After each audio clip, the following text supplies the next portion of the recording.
សួស្តីបងប្អូនទាំងអស់គ្នាជួបជាមួយខ្ញុំបាទចៅពេជ្រមនី Rose KH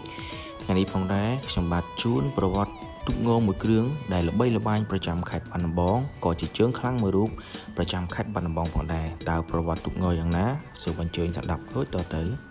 នៅក្នុងពិធីប្រពៃណីសែនក្រុងពេលីលើកទូកចុះបង្កងនិងលើកទូកឡើងបង្កងគឺជាប្រពៃណីទៅតាមទំនៀមទម្លាប់របស់ដូនតា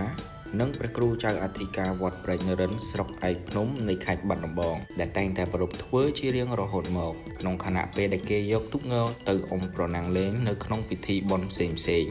ជាពិសេសនៅក្នុងព្រឹត្តិពិធីបុណ្យអុំទូកបណ្ដែតប្រទីបសំពះព្រះខែហើយក៏ជាពិធីបុណ្យប្រពៃណីជាតិរបស់ខ្មែរយើងដែលតែងតែប្រពៃធ្វើឡើងជារៀងរាល់ឆ្នាំហូរហែយូរលង់មកហើយតាមសង្ឃដីការបស់ព្រះគ្រូចៅអធិការវត្តព្រែកនរិនផ្ទាល់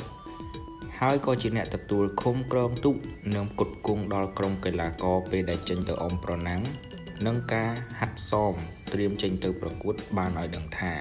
វត្តព្រែកនរិនមានទូកងប្រចាំវត្តសរុបចំនួន4គ្រឿងក្នុងនោះទូកដែលមានអាយុកាលចំណាស់ជាង100ឆ្នាំមកហើយនោះ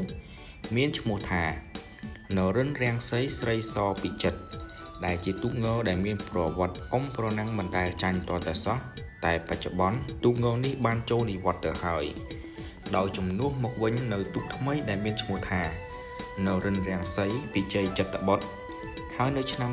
2019នេះទូកនេះបាននាំយកទៅអុំប្រណាំងនៅក្នុងព្រឹត្តិពិធីបុណ្យអុំទូកកន្លងមកថ្មីនេះដែរដោយជាប់ចំណាត់ថ្នាក់លេខ5ក្នុងចំណោមទូកលឿន